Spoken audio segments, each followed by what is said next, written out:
So we're still inside RStudio, and now we're just going to expand a bit on the orientation and understanding what's going on. So the first question is, what is R and what is RStudio? So when you had to install things before we can start on this course, we gave you instructions. We said you must install R first, and that was from one website, and then you must also install RStudio, and that was from another website. And then when we opened this file, we opened RStudio, we didn't open R. So what's going on there?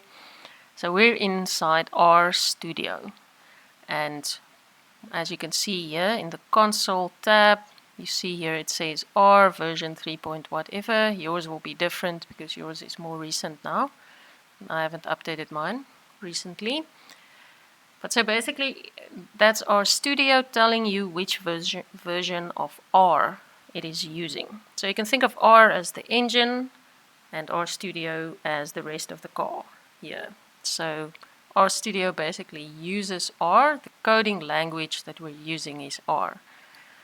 That's the engine that is doing everything that we're going to do. It's the thing that calculates the 1 + 1 is 2. That's R doing that. RStudio is just providing a very nice user interface, basically. So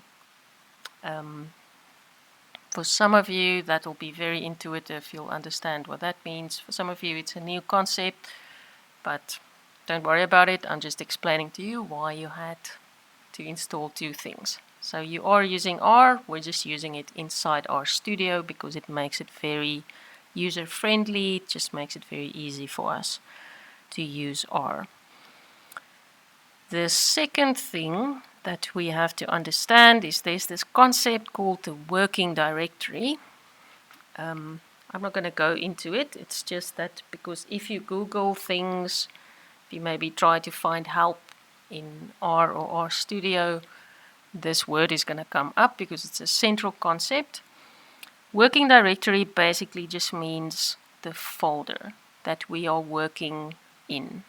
So that seems like a very obvious thing, although it isn't so obvious, and as you use R more, you'll get a grip on what a working directory is. For our purposes, we don't have to worry about it because we created a project. So as soon as we create a project, RStudio does everything that's necessary for us. Like you saw, it opened the right folder, the folder we specified automatically. It looks for the files that it needs inside that folder. If we save something, if we're going to save some of our results, it's going to save it automatically in that folder. So we don't have to worry.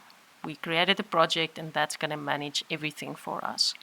If we didn't create a project, we can still use RStudio. We can still use scripts and get results, but then we would have to specify the working directory manually and everything. And so the only reason I'm telling you this is because, like I say, if you are going to have to Google, if you're going to Google for some help or whatever, this might come up and you might not know what it is. For our purposes, it's the folder where we saved all the files, and that is our working directory.